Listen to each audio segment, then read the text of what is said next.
Welcome to Scary Stories in Easy English. Tonight's story has frightened people for centuries. Step 1.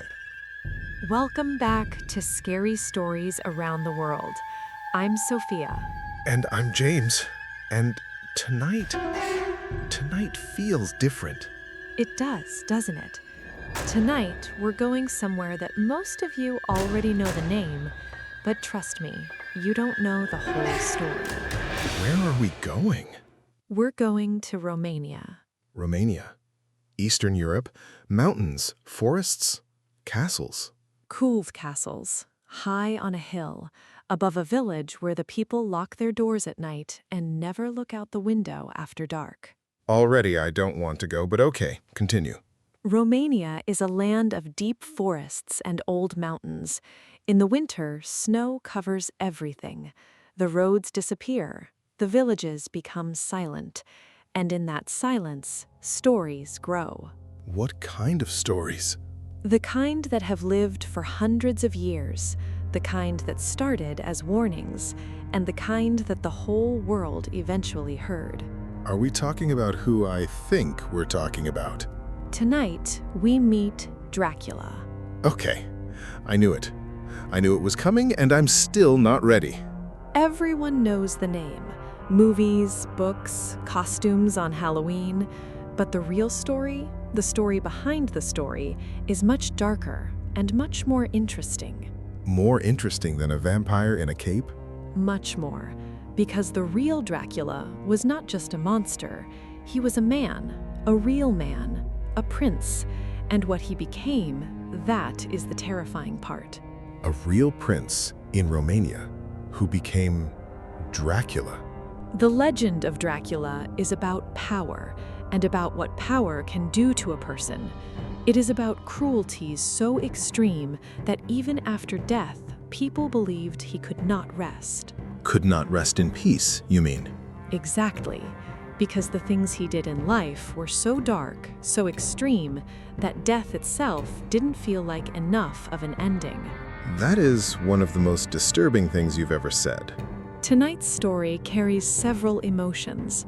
Fear, yes, but also something older, something about what it means to cross a line, to go so far that you can never come back.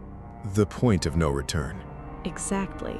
And here's a question for you, our listeners. Have you ever been in a place that felt cold, not from the weather, but from something else? A building, a street, an old house, somewhere that felt heavy, like something had happened there. Oh, absolutely. There's an old building near where I grew up. Never went inside. Didn't want to. That feeling, that cold, heavy feeling that a place carries, that is the feeling of Romania in this story. That is the feeling of Dracula's castle. Okay, I'm ready. I think. Maybe. Stay close, keep the lights on, and let's begin. Step 2. To understand Dracula, we have to go back, way back, to the 1400s, to a region of Romania called Wallachia. Wallachia. Even the name sounds dark. It was a small kingdom, surrounded by enemies, constantly at war, and its ruler, its prince, was a man named Vlad. Vlad. Not Dracula yet. Not yet. His father was called Vlad Dracul. Dracul in Romanian means the dragon, so young Vlad became known as Vlad Dracula, son of the dragon. Son of the dragon. That's actually kind of cool. It was, until you learned what he did with that name. Right. What did he do? Vlad became Prince of Wallachia 3 times. Each time, his enemies tried to remove him. Each time, he fought back. And he fought back in a way that no one, not his enemies, not his allies, not history, ever forgot. What did he do? He impaled them. He what? He placed his enemies, sometimes thousands at a time, on tall wooden stakes in the fields outside his castle. in rows so that anyone approaching could see them from far away. That is... I don't have words. He became known as Vlad the Impaler. The forests around his castle became a forest of the dead, a warning, a message to everyone: do not cross me. A message written in the most horrible way possible. One story says that when an Ottoman army came to attack his lands, their commander saw the field of stakes, thousands of them, and turned around. He went home. He refused to fight a man like that. Even a professional army said, no thank you. Vlad ruled through fear, and fear worked. His kingdom survived. His enemies stayed away. But something changed in him. Something broke. Power does that. He began to punish not just enemies, but anyone. Merchants who cheated, servants who were lazy, noblemen he didn't trust. The cruelty grew and grew, and the stories grew with it. And then? Vlad died in battle in 1476, but his story didn't end there, because in the villages near his castle, people began to whisper. They said his spirit could not rest, that the things he had done in life, the cruelty, the blood, had made him something other than human. A vampire. The local legends were already full of creatures called strigoi, spirits of the dead who could not find peace, who returned to the living world, who needed blood to survive. And Vlad fit perfectly into that story. Perfectly. Centuries later, an Irish writer named Bram Stoker read about Vlad. He read about the impaling, the castle, the mountains, the strigoi, and he combined it all into one character, Count Dracula. And the rest is horror history. But here is the part that stays with me. In the real story, the historical story, there is a moment, near the end of his life, Vlad was imprisoned for years in a tower, alone with his thoughts. What did he do in there? No one knows exactly, but when he came out, he was different, quieter, colder, like something inside had gone completely dark. Like the man had become the monster he was already famous for being. Some stories say that he caught mice and birds in his cell, and that he impaled them, tiny stakes, in the darkness, alone. That is the most terrifying detail I have ever heard in my life. The legend of Dracula was born not from a fictional villain. It was born from a real man, a real darkness, a real choice, made again and again to become something that the world would never forget. And never did. Never did. Step 3. Let's take a breath and look at some of the powerful expressions from tonight's story. Yes, because some of those lines really hit hard. Our first expression, cross a line. Oh, to go so far that you can never come back. You used that in the opening. Cross a line means to do something that goes too far, something that cannot be taken back, a boundary, a limit that you pass and cannot return from. Like, if your friend makes a joke that's too mean, you'd say, that crossed a line. Exactly. Or, he crossed a line when he lied to everyone.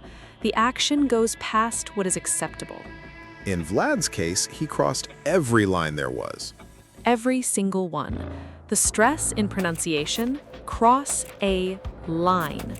The important word is line. Cross a line. Cross a line. Good. Expression 2, stay away. Stay away. His enemies stayed away. Simple, but strong. Stay away means to keep your distance, to not come near something or someone.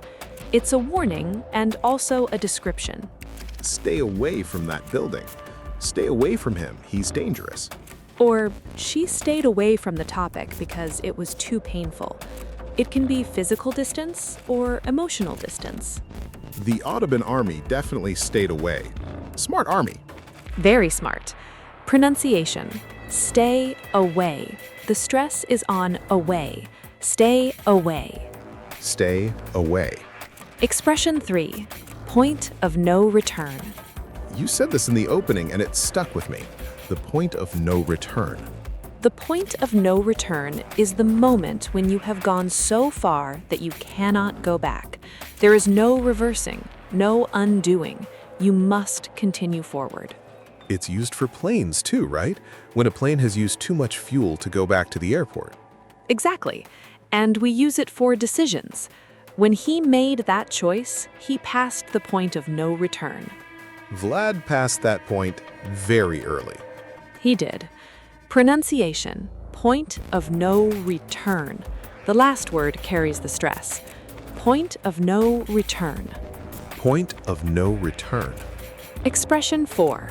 Grow and grow. The cruelty grew and grew. Repetition makes it feel endless. When we repeat a verb like this, grew and grew, bigger and bigger, darker and darker, we show that something is continuing, increasing, without stopping. The noise grew and grew until I couldn't sleep.